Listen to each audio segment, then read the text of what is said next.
Hey everybody, welcome back to Life with Zach. Today I'm going to talk about this Coleman camp stove that I recently purchased.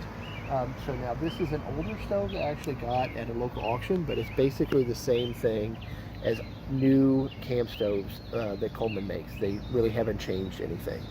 Basically there's three pieces to this. There's the whole outer shell with the edges and stuff that keeps it from the wind off of it. There's the burners in the middle. This is a 3-burner. You can also get a 2-burner. And then there's the fuel tank. Now make sure you get the right type of Coleman fuel in it.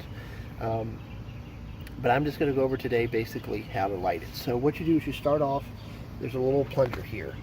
You turn this a little bit to the left, bring it out. There's a tiny hole here that you cover, and then you pump this 50 times.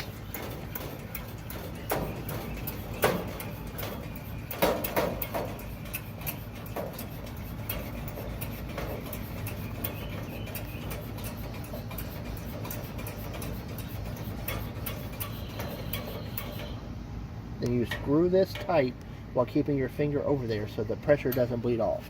Basically what you're doing is putting pressure in the tank that will then feed through here into the center burner that's going to let you light the thing, okay?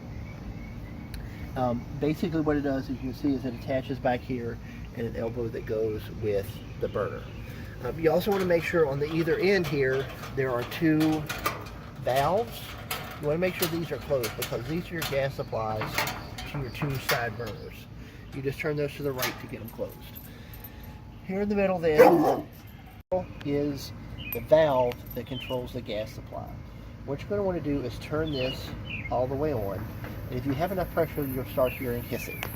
Then you turn this brass valve up here, you bring your lighter in, stand back, and whoosh.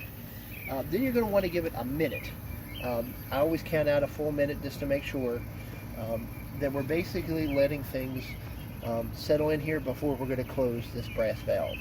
Now you noticed when I used my lighter to light that thing, it did flare up pretty good, so just be extra careful with that.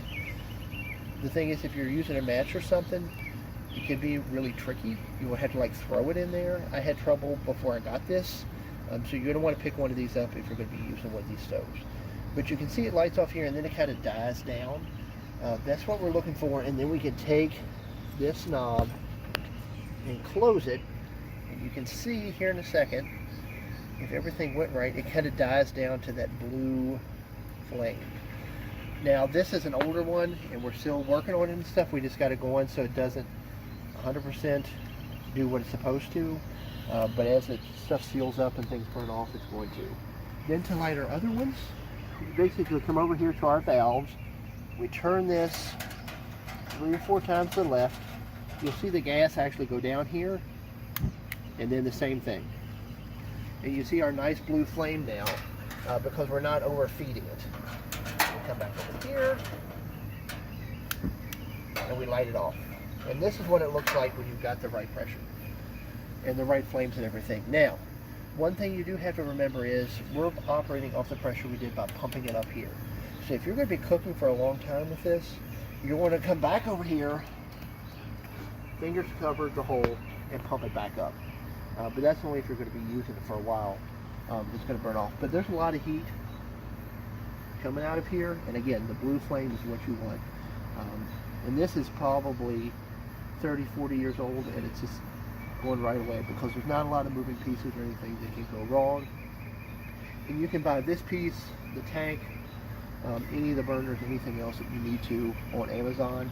Basically they're all made the same way. Just get the 3-burner parts, not the 2-burner parts. But if you like this video, be sure to hit like, hit the bell for notifications to get other videos as they come out. Leave a comment if you have anything you want to feedback on this video, any questions or anything, and we'll see you soon. Have a great one.